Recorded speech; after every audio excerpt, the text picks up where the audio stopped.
Singer na si Yeng Constantino, isinugod sa ospital. Marami ang nag-alala sa kalagayan ngayon ng singer na si Yeng Constantino matapos niyang ibahagi ang larawan habang naka-confine sa isang ospital. Nito lang nakaraang Martes, June 25 nang ibinahagi ni Yeng sa kanyang Instagram post ang isang litrato habang nasa hospital bed at isang video ng kanyang magaang na workout. Nagbigay din siya ng payo kaugnay sa pagiging maingat sa pagkain at stress. Magaan na workout muna after ma-ospital. Ingat lalo sa food and pag-manage ng stress, captions ni Yeng sa ibinahaging video.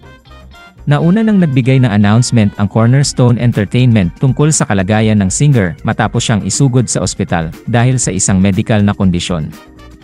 Dahil dito, hindi nakadalo si Yeng sa Tandag City's 17th Charter Day Karuga 2024 celebration na ginanap noong June 22.